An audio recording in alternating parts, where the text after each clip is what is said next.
So, Fergus here from NALA. You're all very welcome. Thanks for logging in. We're going to hand over to Niamh Maguire and Kathy Orr from the Bray Adult Learning Centre, who are going to talk about how they use technology in adult learning. So, Niamh, are you ready to go? We're ready to go, Fergus. Thanks very much. Okay. Well, listen, we hand it over to you, and good luck. Okay, thanks, Fergus. We'll take it from here. So welcome everybody to our webinar, our first webinar. And today we're going to talk a little bit about using technology in adult basic education. So my name is Niamh Maguire, and this is my colleague Kathy Orr, you know. And we work for KWETB in the Adult Learning Centre in Bray. And I suppose the last couple of years we have been working on an Erasmus Strategic Partnership Programme with 5 European partners. The project is called the IDEAL Project, and that stands for Integrating Digital Education in Adult Literacy. And I suppose the focus really of the project was on exploring ways of integrating technology into teaching and learning in adult literacy, trying to upskill our tutors and teachers to build confidence in using technology and to share good practice. And I suppose the focus of the project really was on beginner readers and beginner writers, literacy students, including numeracy and basic digital skills. And we really looked at, I suppose, how we use technology for teaching and learning. And we didn't have a huge focus on the technical aspects of things, but really how we would enhance our learning using technology. So we're delighted today to share a little bit of what we've learned on the project with you. There is also some more information on our project website, which is erasmusideal.com, and there's also a set of booklets there. If you go to the Learn section on the website, you will see a set of guidelines and booklets that hopefully will give people some interesting ideas.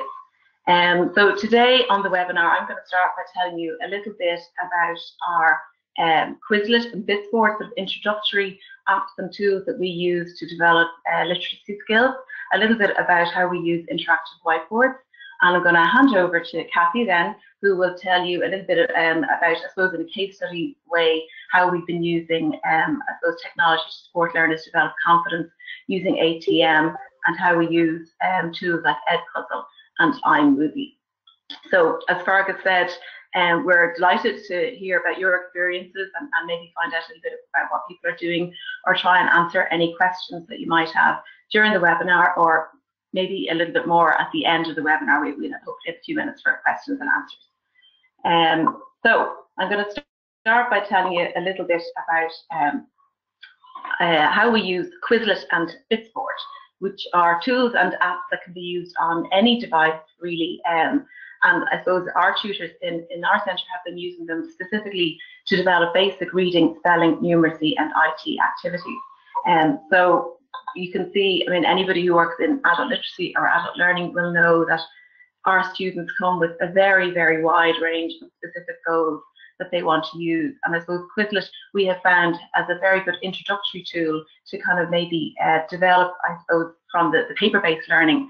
So there's lots of activities. You can develop quizzes, you can develop flashcards, and that's what you're seeing there today, is a set of flashcards that we have been working with particular students. One of them, who's particularly their hobby, is birds, and really need to develop sight vocabulary for their hobby and for working with birds.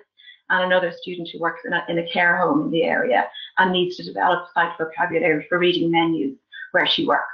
So there are 2 sets of flashcards that would have been developed with the students themselves. And I suppose what we really found about using them is that the students are using them now on their phones, at home, on tablet devices if they have access to them. And what they're telling us really is that it's extending the learning outside of the classroom. And we have found that for our tutors in our centre here, they are very good introductory tools to get started if you're thinking about getting started with developing technology. The other one that we use a lot in conjunction with Quizlet is an app called Bitsboard. And it works very well with Quizlet because you can actually download some of the word lists that you may have developed in Quizlet, and then extend the learning to use crosswords and word searches and that sort of thing. So they work very well, and they're very, very good to start. I suppose this is an example here now that you'll see of how we use Quizlet to develop, I suppose, the knowledge of the 24-hour clock. And we have found it's a quote from one of our students who really found that using Quizlet helped to embed the learning and felt that it really made a huge difference to her in her learning. So I suppose we're just going out to Quizlet here, and we're going to use the match feature on Quizlet.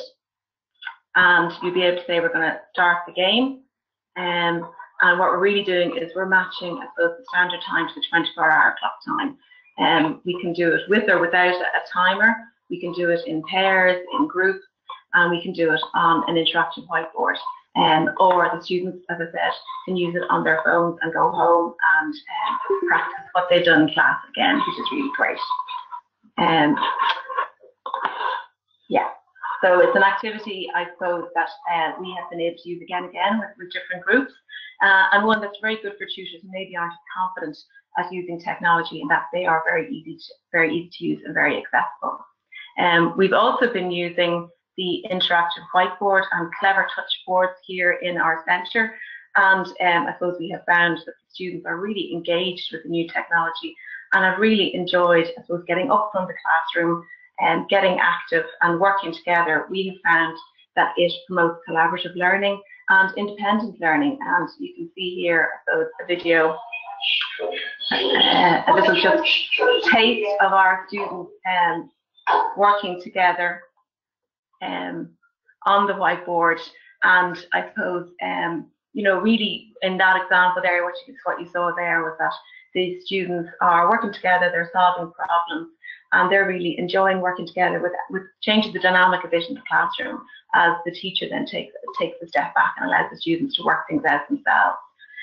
So you'll see, I suppose, what we find is we use SmartNote software, which I'm sure many of you will be familiar with, and there's some great templates there that can be used, and you'll see some examples of those when Kathy takes over now from her case study. So over to you, Kathy. Thank you very much, Niamh.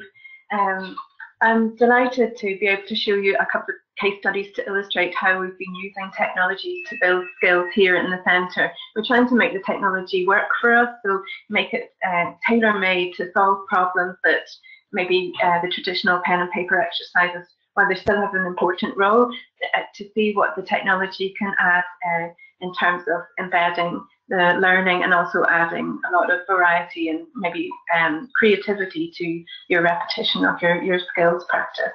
We're very lucky, as Niamh mentioned, in the centre that our students are extremely motivated to learn, and they very often have a very clear idea of the things that they would like to be able to do, which they feel they would like to brush up on when they come to us.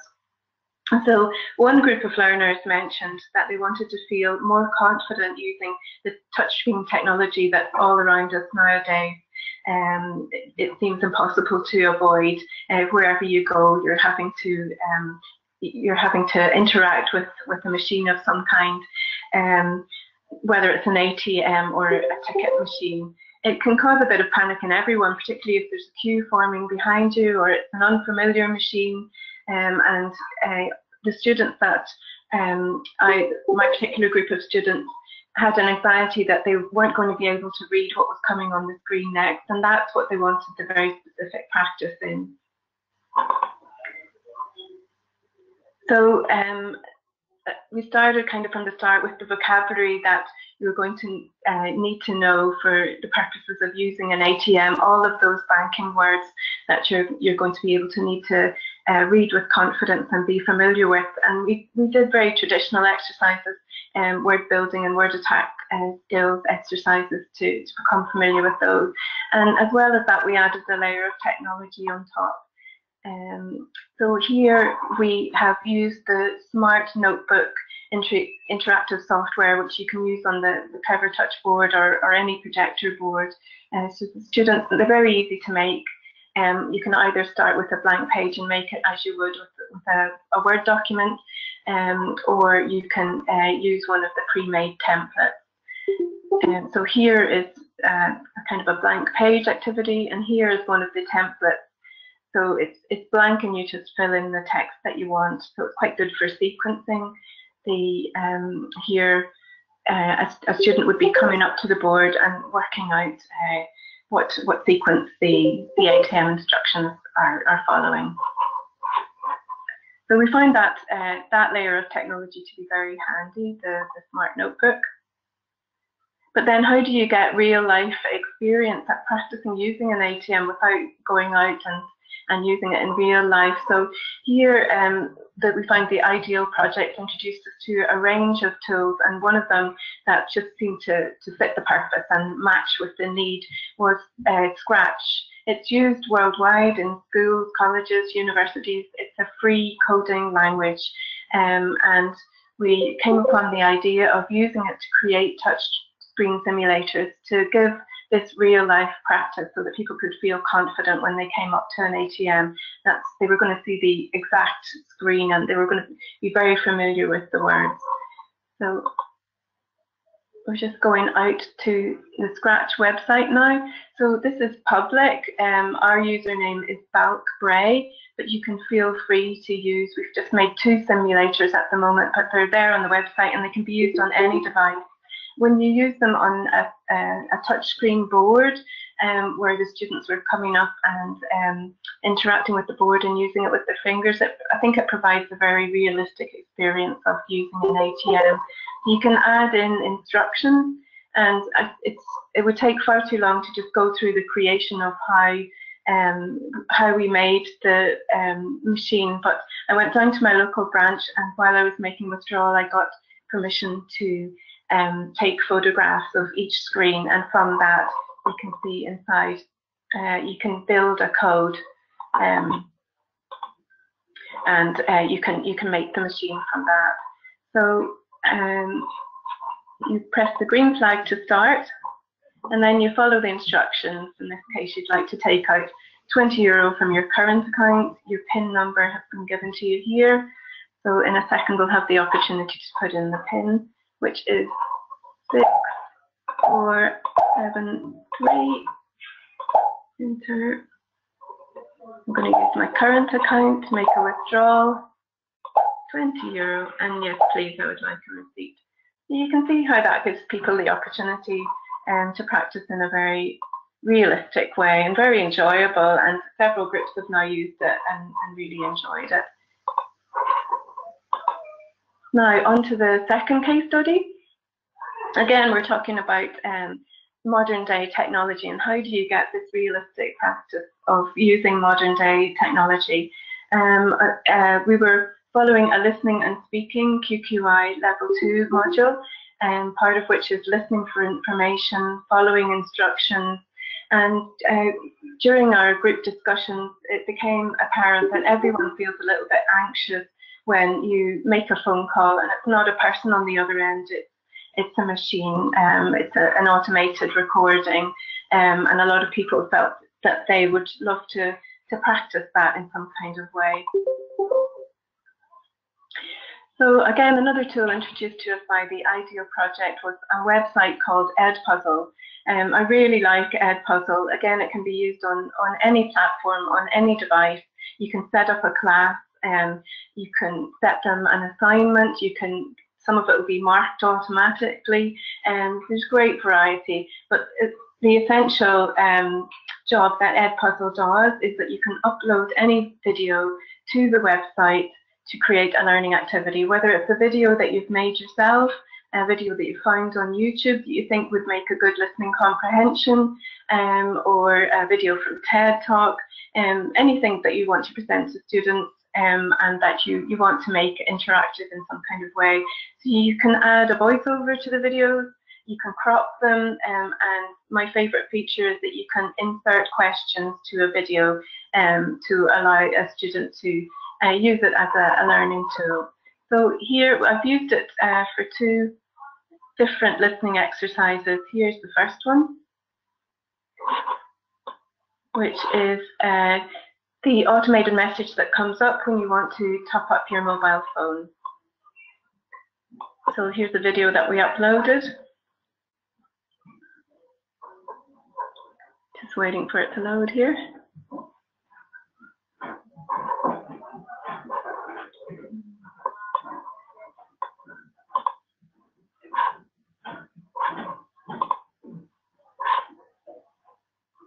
And as you can see, where the little green question marks are is where you've inserted questions.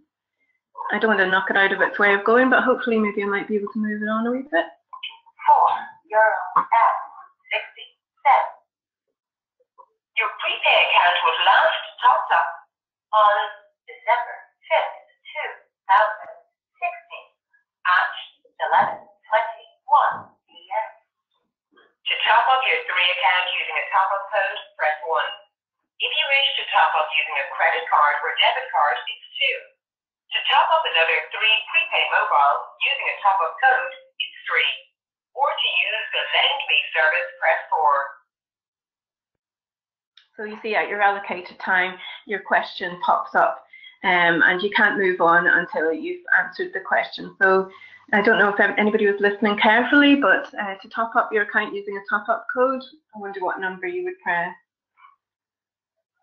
Anybody like to type it? Let's see.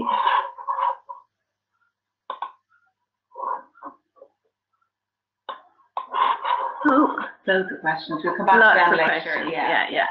So my colleague is saying that she thinks it was 1. So you submit and it goes green if you're correct. So you could re-watch it if you'd missed that portion, and then you're moving on to the next part. So as you can see, it's quite a nice resource for listening exercises, but there's many other ways in which it could be used. So, and finally, because I'm a little bit short on time, I just want to briefly mention iMovie. We started using it more regularly after being introduced to it through the Ideal project, and we find the trailer feature, which provides blank templates on different themes, to be a really useful way to make a quick video so students can easily find their voice and make a short video. Students in our centre have used it in a lot of groups with to make book reviews, to maybe clarify a spelling point. We had a nice video made on plurals. They've used it to talk about group outings. We had an outing to the Maritime Museum, and they made a lovely Pirates of the Caribbean kind of themed trailer to show how they got on in the group outing. So we find it really useful. And I just want to finally show you one student. It's a beautiful video that she created. At the end of last year, she wanted to look back and reflect on her first year with us returning to adult learning, and she put this together herself. So I hope you enjoy it.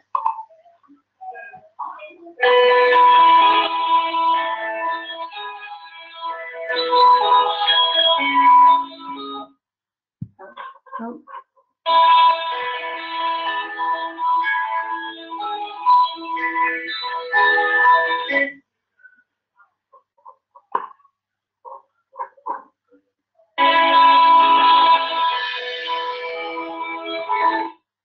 Oh dear.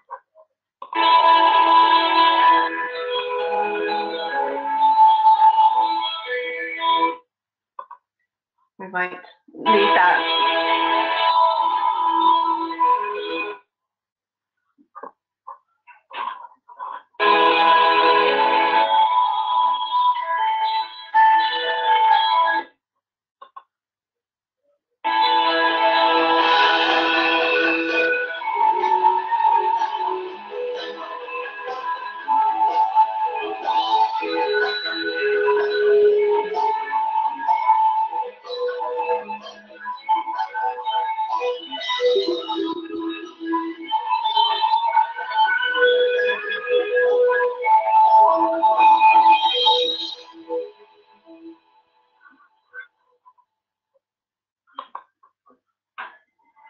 So that is the end of our quick whirlwind presentation there. I hope you enjoyed that. I see there's lots of questions here now, so we have a couple of minutes, I think.